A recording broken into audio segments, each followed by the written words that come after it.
Hello, welcome to Lazada Insider, featuring knowledge that makes a difference. We share trusted insights, forward-looking perspectives, and exclusive expert interviews to keep you ahead of the curve. Hello, everyone. As the pandemic disrupts traditional ways of doing business, digital transformations is no longer just about gaining a competitive advantage, but also an imperative to help maintain business continuity and relevance nowadays. Today, we have Shivaji joining us to deep dive into this topic. He leads the Asia Pacific business and Frost and Sullivan's, over 15 years of experience in strategy consulting, providing strategic directions to diverse set of clients across US, Latin America, Africa, and Asia. Welcome to our podcast, Shivaji. Thanks for having me, Jen. First of all, could you let our audience know more about you and your company? Sure. So I'm Shivaji. I'm the Managing Director, Asia Pacific with Frost Sullivan. I'm also a partner with the firm. Frost Sullivan is a research and consulting firm that helps clients accelerate growth. And our key value proposition is to help our clients grow. For the last 60 years, actually, the last year was our 60th anniversary, we have been leading the way in helping companies identify, plan, and capture growth opportunities around the world. Apart from that, I'm also a writer of business and travel books, and my latest book is The Great Lockdown, which is available worldwide. Cool. Thanks for the introductions. We know that the progress of digital transformations vary across countries and sectors. Could you first give us a quick overview on where we stand in terms of the digital transformation journey? Yeah. So I think, yes, you are right. The rate of digital transformation varies a lot by countries and sectors. But also during the pandemic, a lot of things were turned upside down, and many sectors or even countries which were kind of laggards in terms of digital transformation had to ramp up very fast just to keep things going. But right now, of course, the technology sector is one of the most advanced, perhaps, in terms of digital transformation, business and financial services as well. But also, we have seen retail catch up very fast, and not just the large players, but also the smaller SMEs, which have had to change themselves just in order to be able to survive during the pandemic. And like I mentioned before, it's not just the wealthier countries like Singapore or Japan or United States or even China to some extent, which is kind of a leader in many ways for digital transformation. But we're seeing even countries in our backyard like Indonesia, like even Vietnam, Cambodia, for that matter, in the region. They are catching up real fast because of the new technologies which are available and also the best practices they can adapt to at much lower costs than what it used to be. That is interesting. And let's deep dive into the retail space. We know that many retail businesses have started or been on the journey of digital transformation in the past few years. What are some of the common business questions that they are typically trying to address through digital transformation? Yeah. Yes, for the retail sector, digital transformation has been very important. I mean, there are certain external imperatives for them to transform digitally. First of all, is to expand or extend the reach in terms of customers that they can cater to. So, customer reach probably is the number one reason. And especially in the world of digital commerce, digital transformation has made it possible for many small businesses even to reach out to a much wider customer base. There is also the part of customer experience and servicing, and even in certain kinds of products and services, just the fulfillment aspect itself of their products and services. Digital ways of doing that is often much better, cheaper, and leaves the customer with much higher satisfaction level. In some cases, we are also seeing regulatory drive, government push, which is helping retailers to go into their digital transformation journey. Especially during the pandemic, there were many such initiatives by either government or NGOs to help digitize organizations. So there was this pull factor as well. But we are also seeing sometimes there are buyer requirements, especially in the B2B context of retail.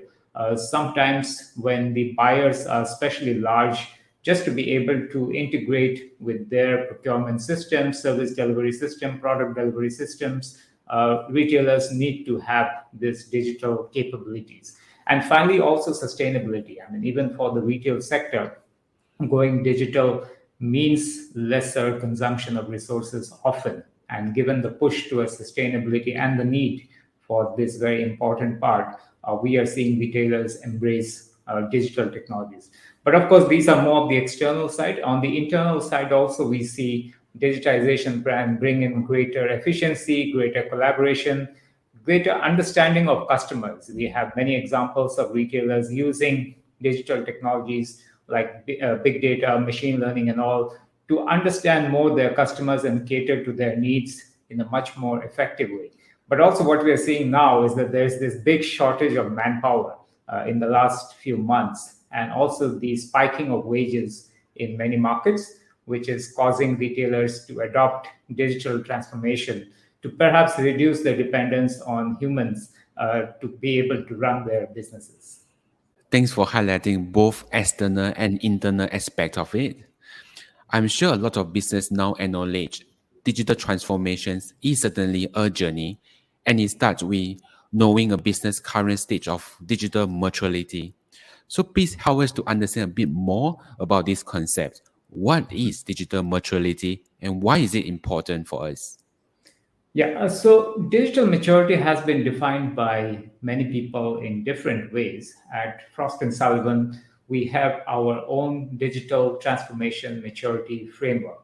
And the way we define this maturity in terms of digital transformation is to have a quantitative understanding, a quantitative measure of an organization's current state of digitization of front as well as back end operation and its entire way of working with the entire ecosystem.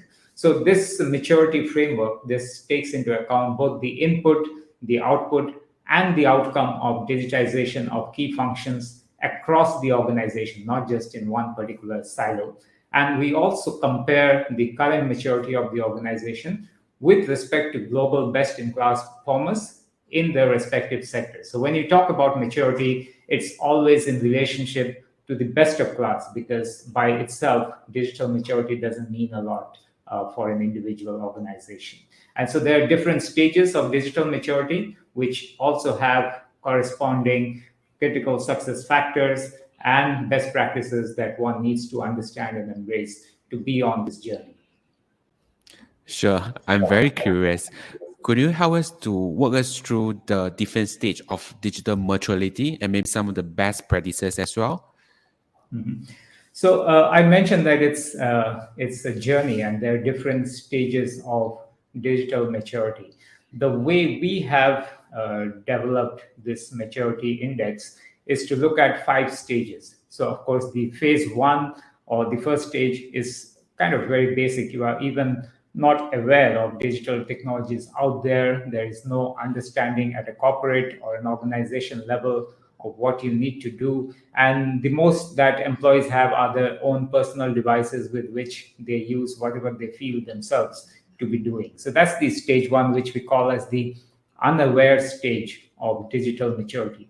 The next stage is more of being a novice. And what happens in this stage is that you have certain limited digital capabilities, and some SMEs, particularly in countries with less developed infrastructure or digital adoption, tend to be in this novice phase. And what we see is fragmented and very basic digitization in limited areas and a very siloed approach to digital enablement. The mid stage, stage 3, is something which we call as evolving.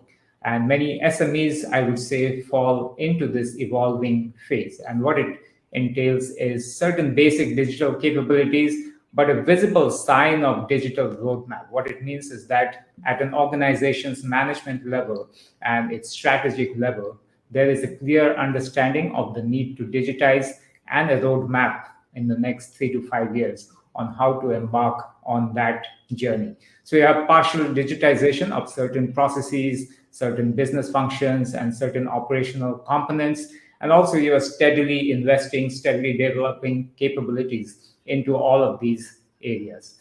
So stage 4 is where many of the large or more advanced SMEs lie, and that phase is known as the driving phase in our lexicon. So what that means is that you already have an enterprise agenda towards digital transformation. You have connected and digitized various business functions and models, and then you have also automated processes and capabilities which are driving realization of organizational value.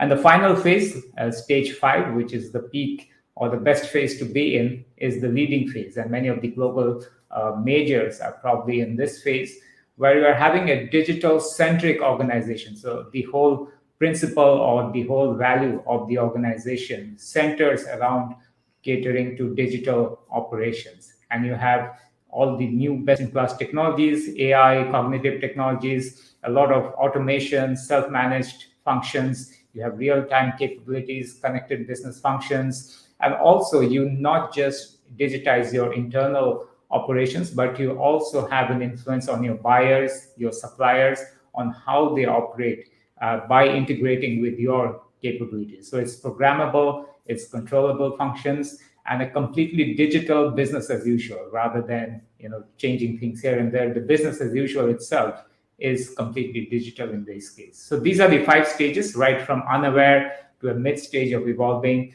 and the leading stage is the final stage of this digital maturity.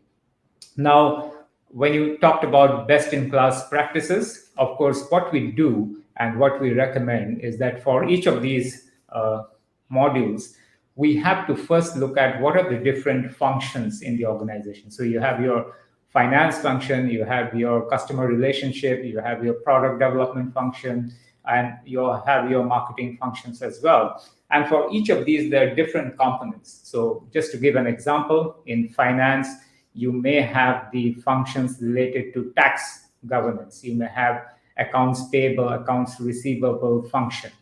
Similarly, for marketing, you may have media buying as one of the functions. And what we do is that for each of these functions, we identify the stage 1 to stage 5, the unaware all the way to the leading phase for that particular capability or success factor.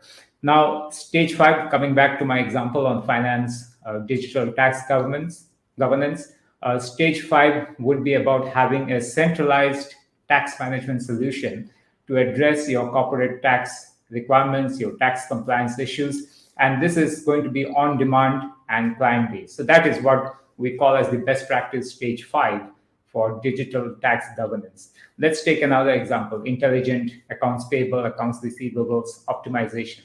So here, stage 5, the best in class or the best practice would be having a dynamic and AI ML enabled finance solution that uses cognitive intelligence capabilities to audit and record dealer performance and other things, providing you cash flow details in real time. And you're also able to drill down and evaluate cash flows and input parameters through this dynamic and real-time dashboard.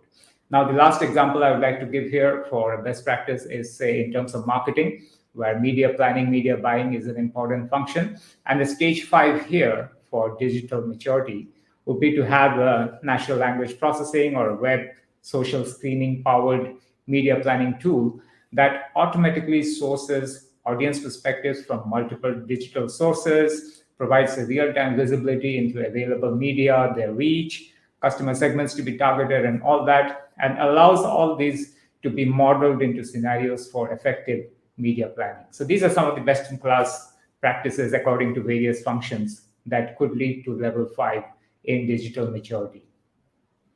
Sure. Thanks for sharing that. After a business know where it sits on the digital maturity continuum, so what is the next step? How can business set the target for themselves? Yeah.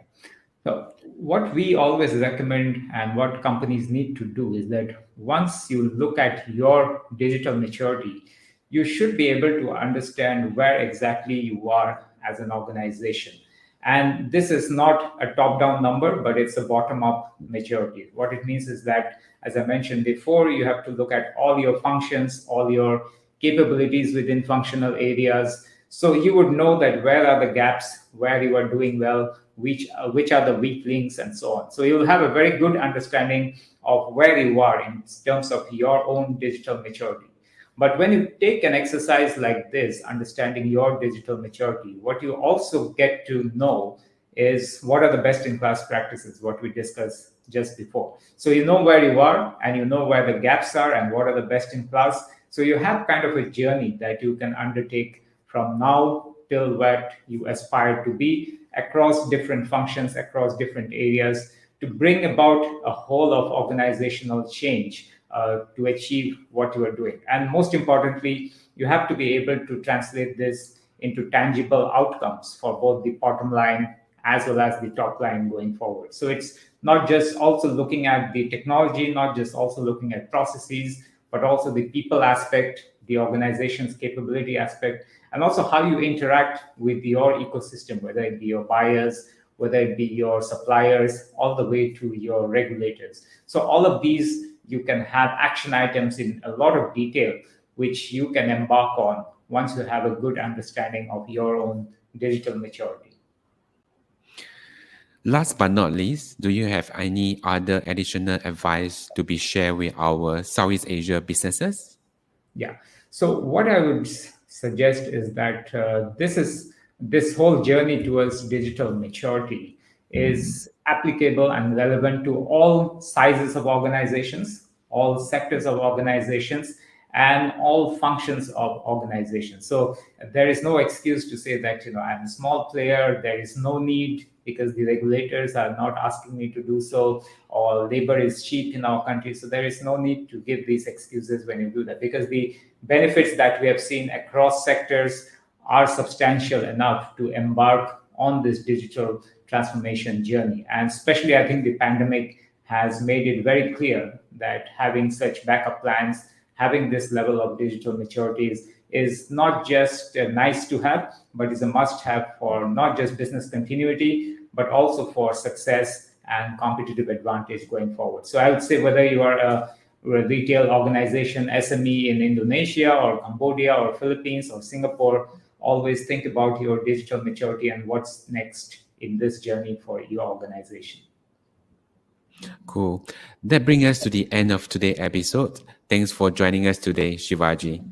Thanks for having me here, Chen. This is Lazada Insider. We hope you enjoyed this episode. Make sure you click follow and subscribe so you don't miss our latest insights and expert interviews. Thanks again for joining us. Until next time, take care.